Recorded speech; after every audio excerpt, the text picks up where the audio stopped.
ஒருவேளை அபினவ் நிரஞ்சனால் கொல்லப்பட்டால் விக்ரம் நிரஞ்சனின் சந்தையையே அழித்து விடுவான். குருமித்ரன் விக்ரம் கொடுத்த போட்டோவை எடுத்துக்கொண்டு லேசாக தலைகுனிந்து, என்னால முடிஞ்ச வரைக்கும் என்ன பண்ண முடியுமோ எல்லாத்தையும் உங்களுக்காக பண்ணி கொடுக்கிறேன். விஸ்வகர்மா விட்டுட்டு போன இன்டெலிஜென்ஸ் நெட்வொர்க் என்கிட்ட இருக்கு. நான் அடுத்த ஒரு வாரத்துக்குள்ள உங்களுக்கு தகவல் கொடுக்கிறேன் என்று சொன்னான். விக்ரம் அவனை பார்த்து லேசாக சிரித்து தோளை தட்டி கொடுத்தபடி, உன் மேல எனக்கு நம்பிக்கை இருக்கு என்று சொல்ல, குருமித்ரன் சிரித்துக்கொண்டே, கண்டிப்பா உங்களுக்கு கட்டுப்பட்டவனா எப்பவும் இருப்பேன் என்று சொன்னான். விக்ரம் அவனை பார்த்து சிரித்தபடி அந்த இடத்திலிருந்து கிளம்பினான்.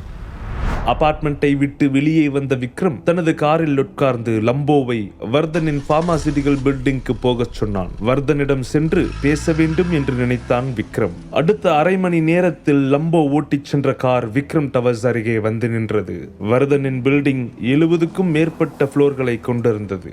வர்தன் குரூப்ஸின் பிசினஸ் ஹெட் குவார்ட்டர்ஸும் இதுவாகத்தான் இருந்தது. விக்ரமுக்கு தெரிந்த வரைக்கும் இது வர்தன் குடும்பத்திற்கு சொந்தமான தொழில். சவுத் இந்தியாவில் மருத்துவம் தொடர்பான அனைத்தும் இங்கேதான் தயார் செய்யப்படுகின்றது. அந்த இடத்தை ஆராய்ந்து பார்த்த விக்ரமின் முகம் சுருங்கியது.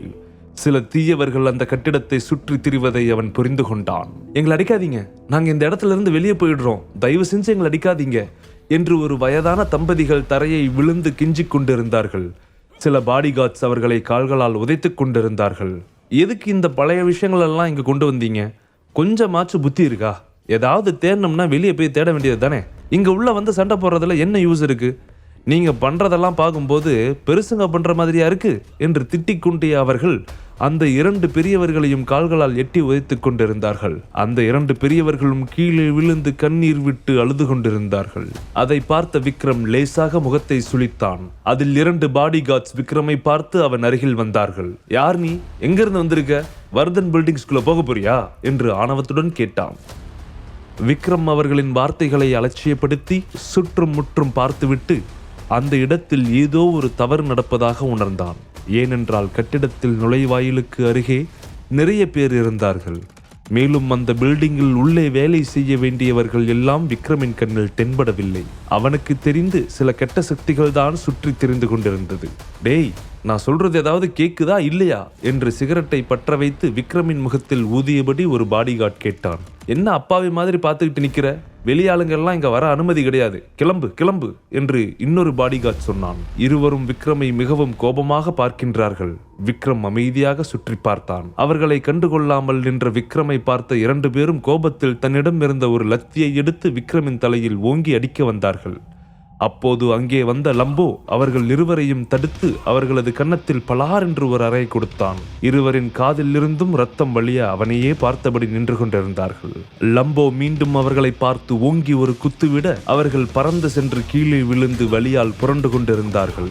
இடியட்ஸ், யார் மேல கை வைக்க வரீங்க என்று லம்போ கோபமாக அவர்களை பார்த்து கத்தினான். விக்ரம் அவர்களை அலட்சியமாக பார்த்து கொண்டு முன்னோக்கி சென்றான். அங்கே இருந்த எல்லோரும் அதிர்ச்சியில் அப்படியே உறைந்து நின்றார்கள். எவனோ ஒருத்தங்க வந்து நம்மளை அடிச்சுட்டு போறான், பார்த்துட்டு இருக்கீங்க, சீக்கிரம் அவன் அடிச்சு கைகாலெல்லாம் உடைச்சு வெளியே தூக்கி போடுங்க என்று கீழே கிடந்த ஒரு பாடிகார்ட்ஸ் வலியில் அலறியபடி அவனுடைய ஆட்களை பார்த்து சொன்னான். விக்ரம் சார், இங்க நிறைய பேர் இருக்கிற மாதிரி தெரியுது என்று லம்போ சொன்னான். விக்ரமின் முகம் இன்னமும் தீவிரமடைந்தது. அந்த இடத்தில் இருந்த எல்லோருமே வர்தன் பில்டிங்கை சுற்றி ரோந்து சென்று கொண்டிருந்தார்கள். அவர்கள் எல்லோருடைய கைகளிலும் லத்தி வைத்திருந்தார்கள். அந்த பில்டிங்கின் அருகே யார் வந்தாலும் அவர்களிடம் வேண்டுமென்றே பிரச்சனை செய்தார்கள். அங்கே இருந்து எல்லோரையும் விரட்டி அடித்தார்கள். அதனால் யாரும் அந்த இடத்திற்கு பிசினஸ் பேச வர துணிவதில்லை. நிரஞ்சன் வர்தன் குடும்பத்தையும் வர்தன் மருத்துவ நிறுவனத்தையும் தாக்க விரும்பினார். வர்தனின் முழு தொழிலையும் முடக்க பார்த்தார். இந்த விஷயங்களை எல்லாம் டேனி ஏற்கனவே விக்ரமிடம் சொல்லி இருந்தான். ஹைதராபாத்துக்கு வந்த ஃபர்ஸ்ட் டேவே நான் வர்தனை மீட் பண்ணினேன். எங்க 2 பேரையும் பார்த்த நிரஞ்சன் எங்களுக்குள்ள ஏதோ கனெக்ஷன் இருக்குன்னு தான் இதையெல்லாம் பண்ணிட்டு இருக்கான். வர்தனோட பிசினஸ் எல்லாம் க்ளோஸ் பண்றதுக்கு என்னென்ன பண்ணணுமோ அதையெல்லாம் நிரஞ்சன் பண்றான். இந்த ஆளுங்க கூட நிரஞ்சனோட ஆளுங்களா தான் இருப்பாங்க. இங்க வேலை பண்ணிக்கிட்டு விசுவாசத்தை நிரஞ்சன் கிட்ட காட்டிட்டு இருக்கானுங்க என்று விக்ரம் நினைத்தான். அங்கே இருந்த ஆட்கள் எல்லோரும் விக்ரமை தரைகுறைவாக பேசி அவன் கோபத்தை தூண்டும் வகையில் நடந்து கொண்டிருந்தார்கள். அப்போது ஆடம்பரமான ஒரு சிவப்பு நிற கோட் அணிந்து கொண்டு கையில் ரோலக்ஸ் வாட்சையும் கட்டிக்கொண்டு ஒருவன் அந்த இடத்திற்கு வந்தான். தரையில் கிடந்த அவன் ஆட்களை பார்த்துவிட்டு கோபமாக விக்ரமை பார்த்து, யார் நீ? இங்க எதுக்கு வந்திருக்க? என்னோட ஆளுங்கள் அடிக்கிறதுக்கு உனக்கு எவ்வளவு தைரியம் இருக்கும் என்று தீவிரமான துணியில் சொன்னான். அவன் பெயர் லக்ஷ்மணன். அவன் அருகில் நின்றிருந்தவன் லக்ஷ்மணனின் தம்பி தாஸ். இருவரும் வைல்டு பென்குயின் என்று அழைக்கப்படும் ஒரு பெரிய ரவுடி கும்பலை வைத்து கட்டப் பஞ்சாயத்து ரவுடிசத்தை நடத்தி கொண்டு வந்தான். ஹைதராபாத் முழுக்கவும் அவர்கள் மிகவும் பிரபலமாகவும் அதே நேரத்தில் பயமுறுத்துபவர்களாகவும் இருந்தார்கள். ஹைதராபாத் போலீசாலும் கவர்மெண்டாலும் கூட அவர்களை எதுவும் செய்ய முடியவில்லை. அவர்களுக்கு பின்னால் ஒரு பெரிய நெட்வொர்க்கே செயல்பட்டு கொண்டு வந்தது. விக்ரம் அவர்களையே பார்த்தபடி கேஷுவலாக நின்றபடி, வர்தன் பில்டிங்குள்ள போறவங்களெல்லாம் தடுக்கிறதுக்கு உங்களுக்கு யாராவது பணம் கொடுக்குறாங்களா என்று கேட்டான். கேட்கக்கூடாத கேள்வியெல்லாம் கேட்காத. எங்களை பார்த்தா என்ன முட்டாளுக மாதிரி தெரியுதா? இங்கிருந்து உயிரோட போகணுமா வேண்டாமா? ஏற்கனவே நீ எங்களோட ஆளுங்களை அடிச்சிருக்க, அதுக்கே நீ எங்க கிட்ட மாட்டிக்கிட்டு என்னாக போறேன்னு தெரியல என்று தாஸ் அவனை பார்த்து கோபமாக சொன்னான். அங்கே இருந்த மற்ற ஆட்கள் எல்லோரும் விக்ரமை ஏளனமாக பார்த்தபடி நின்று கொண்டு இருந்தார்கள். லம்போ கைகளை முறுக்கிக் கொண்டு ரெடியாக நிற்க விக்ரம் அவனை அமைதியாக இருக்க சொல்லும்படி கைகளால் செய்கை செய்தான். அப்போது பின்னால் இருந்து ஏதோ சத்தம் கேட்டு திரும்பிய லம்போ, விக்ரம் சார், அவங்க நம்மளோட கார் டயரை கிழிச்சிட்டாங்க என்று தீவிரமான துணியில் சொன்னான். அது உங்களோட காரா? சாரி, அந்த இடத்துல எந்த கார் வந்து நின்னாலும் நாங்க அப்படிதான் பண்ணுவோம் என்று சொன்ன ஒரு பாடி கார்ட் சொல்லிக்கொண்டு கேலியாக சிரித்தான். ஹலோ, தேவையில்லாம எங்களோட பாஸ் கிட்ட அடி வாங்கி சாகாம இங்கிருந்து வெளியே போங்க, இல்லைனா உங்களோட கார் கொஞ்சம் கொஞ்சமா பார்ப்பார்ட்டா காணாம போயிடும் என்று இன்னொருவன் விக்ரமை பார்த்து தீவிரமாக சொன்னான். அவர்களது வெளிப்பாடுகள் மிகவும் கீழ்த்தனமாக இருந்தது. விக்ரம் ஏற்கனவே அவனுடைய ஆட்களை அடித்திருந்தாலும் அவனை அடிப்பதை விடவும் அவமானப்படுத்தி அனுப்புவது அவர்களுக்கு இன்னமும் அதிக பாதிப்பாக இருக்கும் என்று நினைத்தார்கள். விக்ரம் முன்னால் நின்று கொண்டிருந்த 2 பேரையும் பார்த்து, எதுக்காக என் கார் டயரை கிழிக்க சொன்னீங்க? யாரோ பண்ணுனதோ அதே ஆளுங்க இப்போ என்னோட கார் டயரை மாத்தணும் என்று சொன்னான். டேய், இன்னும் மிரட்டுற? உன்னோட கார் டயரை மட்டும் இல்ல, உன்னோட வாயையும் சேர்த்து கிழிச்சாதான் நீ இங்கிருந்து கிளம்புவேன்னு நினைக்கிறேன் என்று தாஸ் தீவிரமான முகத்துடன் சொன்னான். விக்ரம் அவர்களையே அமைதியாக பார்த்து கொண்டிருந்தான். அவர்களின் செய்கைகளை எல்லாம் பார்த்து அவர்கள் உள்ளத்தில் கொஞ்சம் கூட இரக்கமில்லை என்பது நன்றாக தெரிந்தது. உங்ககிட்டலாம் இவ்வளோ நேரம் பேசிக்கிட்டு இருந்ததே என்னோட தப்பு. லம்போ, என் வாயை கிழிக்கணும்னு சொன்ன அவனோட வாய் இருக்கக்கூடாது, அவன் வாயை உடைச்சு போடு என்று விக்ரம் தீவிரமாக சொன்னான். ஹோ, உங்களுக்கு அவ்வளோ தைரியம் வந்துடுச்சா? எங்க என் மேல கை வை பார்க்கலாம் என்று சொல்லிக்கொண்டு தாஸ் நேராக நெஞ்சை நிமிர்த்தி கொண்டு லம்போவின் முன்னால் வந்து நின்றான். லம்போ தனது இடது கையால் அவன் கழுத்தை பிடித்து மேலே தூக்கினான். அதை கொஞ்சமும் எதிர்பார்க்காத தாஸ் அவனிடமிருந்து தப்பிக்க முயற்சி செய்தான். ஆனால் அவனால் எதுவும் செய்ய முடியவில்லை. லக்ஷ்மணன் அதிர்ச்சியில் அவனையே பார்த்து கொண்டு நின்றான். அங்கே இருந்த மற்ற ஆட்கள் எல்லோரும் வேகமாக லம்போவின் அருகில் வந்து தங்களது கையில் இருந்த லத்தியால் காட்டுத்தனமாக லம்போவை அடித்தார்கள். ஆனால் லம்போவிற்கு அவர்கள் அடியெல்லாம் கொஞ்சம் கூட சோதிக்கவில்லை. லம்போ இடது கையால் தாஸின் கழுத்தை பிடித்து மேலே தூக்கி தன்னுடைய இன்னொரு கையால் அவனது வாயிலேயே குத்துவிட்டான். முதல் அடியிலேயே தாஸின் பற்கள் உடைந்து வாயிலிருந்து ரத்தம் கொட்ட தொடங்கியது. 2வது அடியில் அவனது சித்தம் கலங்கி அப்படியே மயங்கினான். முகம் முழுக்க ரத்தம் வழிந்து பார்ப்பதற்கே மிகவும் பரிதாபமாக 2 அடிக்கே தாங்க முடியாமல் மயங்கினான். லம்போ அவனை அப்படியே சுழட்டி மேலே தூக்கி வீசினான். தாஸ் வேகமாக அங்கே இருந்த கேட்டின் மீது மோதி கீழே விழுந்தான். அந்த இடம் முழுவதும் ரத்தம் தெறித்தது. அங்கே நின்ற எல்லோரும் பயத்தில் பேயை பார்ப்பதை போல பார்த்தபடி நின்று கொண்டிருந்தார்கள். லக்ஷ்மணனுக்கு என்ன செய்வது என்றே தெரியாமல் அப்படியே பயத்தில் உறைந்து நின்றான். அவனது முகம் பயத்தில் வெளிரிப் போயிருந்தது. இவர்கள் 2 பேரும் அரக்கர்களை விடவும் கொடூரமானவர்கள் என்று அவர்கள் நினைத்தார்கள். விக்ரம் மெதுவாக திரும்பி அந்த கூட்டத்தை பார்த்து, நான் திரும்பி வரும்போது என்னோட கார் டயர் பழைய மாதிரி இருக்கணும், இல்லனா இங்க இருக்கிற எவனுக்கு அடுத்து சாப்பிட்றதுக்கு வாயில பல்லு இருக்காது என்று சொல்லிக்கொண்டு விக்ரம் அந்த பில்டிங்குள் நடந்து சென்றான். லம்போவும் அவனையே பின்தொடர்ந்து சென்றான். அங்கே இருந்தவர்களுக்கு விக்ரமை பார்த்து பயம் இருந்தாலும் அவனை இங்கேயே கொல்ல வேண்டும் என்று நினைத்தார்கள். ஆனால் யாரும் முன்னேறி செல்ல துணியவில்லை.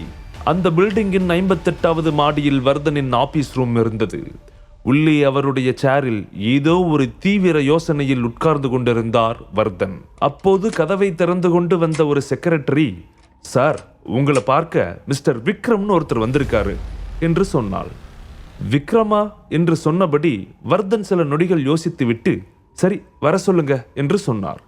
வர்தன் இந்த சில நாட்களில் விக்ரமின் பெயரை சுத்தமாக மறந்து போயிருந்தான். ஆனால் விக்ரம் உள்ளே வந்ததும் அவனை பார்த்த ஒரு நொடியிலேயே அடையாளம் கண்டு கொண்டார். ஹோ விக்ரம், நீங்க தானா? அது நான் யாரோன்னு யோசிச்சுக்கிட்டு இருந்தேன். சாரி, ரொம்ப நாள் ஆனதுனால சரியா ஞாபகம் வரல. Welcome welcome. என்று சொல்லி விக்ரமை மரியாதையுடன் வரவேற்று சேரில் உட்கார வைத்தார். லம்போவை உட்கார சொல்லியும் அவன் வேண்டாம் என்று விக்ரமின் பின்னால் கையை கட்டிக்கொண்டு அமைதியாக நின்று கொண்டிருந்தான். வர்தன் விக்ரமை பார்த்து சிரித்த முகத்துடன், அப்புறம் எப்படி இருக்கீங்க மிஸ்டர் விக்ரம்? என் பையனை காப்பாத்தினதுக்காக நான் எப்பவும் உங்களுக்கு கிரேட்ஃபுல்லா இருப்பேன். உங்க கூட ஒரு தடவை டின்னர் சாப்பிடணும்னு நினைச்சேன். எப்படியோ ரொம்ப நாளைக்கு அப்புறம் நீங்க வந்திருக்கீங்க, சந்தோஷம். அடுத்த தடவை நீங்க வரும்போது முன்னாடியே சொல்லிட்டீங்கன்னா உங்களை நான் ரொம்ப கிராண்டா வெல்கம் பண்ணுவேன் என்று சொன்னார் வர்தன். விக்ரம் அவரை பார்த்து லேசாக சிரித்து விட்டு, ஆர்யா எப்படி இருக்கான் என்று கேட்க, அவன் சூப்பரா இருக்கான், அடிக்கடி உங்களை கேட்டுக்கிட்டு இருப்பான், நீங்க வந்தா உங்களை வீட்டுக்கு கூட்டிட்டு வர சொல்லியிருக்கான் என்று சொல்லி கொண்டு சிரித்தார் வர்தன். அப்புறம் வெளியே கேட்ல செக்யூரிட்டிஸ் உங்ககிட்ட ஏதாச்சும் தப்பா நடந்துக்கிட்டாங்களா, உங்களை ரொம்ப அவமானப்படுத்திட்டாங்களா? அப்படி ஏதாச்சும் நடந்திருந்தா ஐ எம் ரியலி சாரி. அவங்க இங்க வேலைக்கு சேர்ந்ததுல இருந்து இந்த மாதிரி தான் அட்டகாசம் பண்ணிக்கிட்டு இருக்காங்க. நான் அவங்களை அடிச்சு கூட விரட்டி பார்த்துட்டேன், ஆனா அவங்க போற மாதிரி தெரியல. இங்கேயே இருந்துட்டு ரொம்ப டார்ச்சர் பண்றாங்க. நானும் என்னென்னமோ பண்ணி பார்த்துட்டேன், என்னால எதுவும் பண்ண முடியல. எதுக்கு இப்படி எல்லாம் பண்றாங்கன்னு ஒண்ணுமே புரியல. அவங்களால எனக்கு பிசினஸ் பல கோடி லாஸ் ஆகிட்டு இருக்கு என்று வருத்தத்துடன் சொன்னார் வர்தன். விக்ரம் அவரை அலட்சியமாக பார்த்தபடி, மிஸ்டர் வர்தன், அவங்க எப்படி இங்க வந்தாங்கன்னு ஏதாச்சும் தெரியுமா என்று கேட்டான். அவங்க எல்லாரும் லக்ஷ்மணனோட ஆளுங்க. நிரஞ்சன் தான் இவங்களை எல்லாரையும் அனுப்பியிருக்கான்னு தோணுது. மிருகங்களை விடவும் ரொம்ப மோசமா நடந்துக்கிறாங்க. நிரஞ்சனுக்கும் எனக்கும் எந்த பிசினஸ் பிரச்சனையோ இல்ல ஃபேமிலி பிரச்சனையோ கிடையாது. ஆனா எதுக்காக இப்படி எல்லாம் பண்றாருன்னு தெரியல. அபிஷியலா அவரு தான் இதெல்லாம் பண்றாருன்னு எனக்கு எந்த ப்ரூஃபும் இல்ல. சரி, அவரை நேர்ல பார்த்து பேசலாம்னு நினைச்சாலும் அவரு எங்க இருக்காருன்னே தெரியல. லக்ஷ்மணனோட ஆளுங்க தினமும் இங்க பிரச்சனை பண்ணிட்டு இருக்காங்க. லக்ஷ்மணனும் தாசும் கூட அடிக்கடி இங்க வந்துட்டு போறதா சொல்றாங்க. எவன் எப்ப வரான் எப்ப போறான்னு எதுவுமே தெரியல என்று சொன்னார் வர்தன். அவர் விக்ரமிடம் எதுவும் மறைக்க விரும்பவில்லை. மனதில் இருந்ததையெல்லாம் அப்படியே வெளிப்படையாக சொல்லிவிட்டார். விக்ரமை சந்தித்ததினால்தான் இதெல்லாம் நடக்கிறதோ என்ற சந்தேகமும் வர்தனுக்கு ஒரு ஓரத்தில் இருந்தது.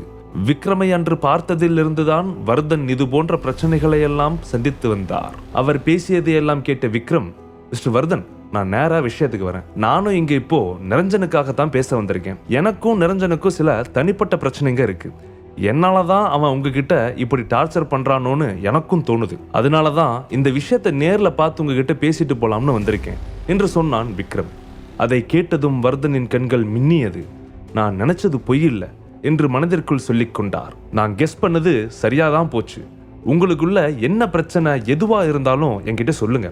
என்னால முடிஞ்ச ஹெல்ப்பை நான் பண்றேன். நீங்க என் பையனை காப்பாத்தினதை விட நிரஞ்சன் பிசினஸ் எல்லாம் கெடுக்கிறது எனக்கு ஒன்றும் பெரிய விஷயம் கிடையாது. நிரஞ்சன் எவ்வளவு பெரிய ஆளா இருந்தாலும் சரி, உங்களுக்காக நான் சப்போர்ட் பண்றதுக்கு இருக்கேன் என்று நம்பிக்கையுடன் சொன்னார் வர்தன்.